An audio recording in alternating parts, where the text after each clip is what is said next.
Hey there and welcome back. To begin with, happy Christmas to those of you who celebrate, and let's start.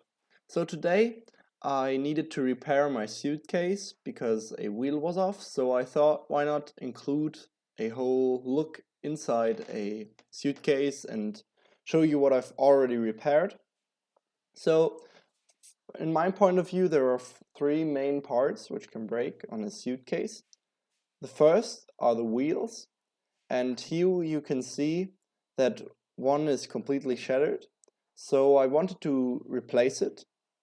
However, there's not a screw or anything which holds the wheel to the case, so I started with trying a simple drill, but that didn't work out. So after several attempts and failures, I've used this special type of saw to cut through the axis, and because of that I'm able to remove the axis and the wheel, and then we can screw the new wheel which I've ordered on Amazon. Just type in suitcase replacement wheel or something like that, and this was ready to go.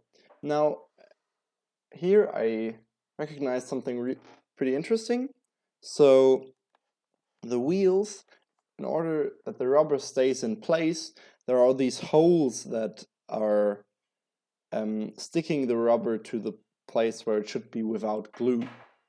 Now, the second thing which might break is the bottom plate of the suitcase. And as you can see, I've already exchanged this for an aluminum plate, but this already started bending. So I think I might have to switch it for a thicker wood plate. Now here you can also see the railings for the handle.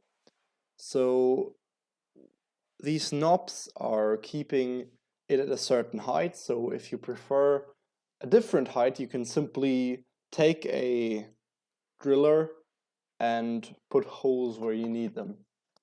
It was enough to look at the handle itself, because there I had two issues. The first one was that a screw is missing and one isn't keeping the parts together, and the push button broke because it was just plastic, so I replaced it with a metal plating sort of and drilled the holes for the screws to come through. When you open the handle, keep in mind that there are screws at the place shown in the video which are easily forgotten. As you can see, I needed to replace the screws.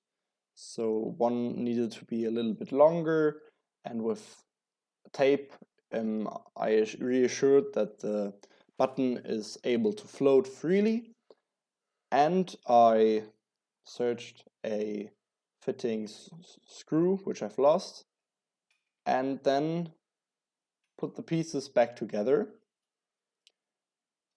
and now it works as before. So if you liked it, then please like and subscribe.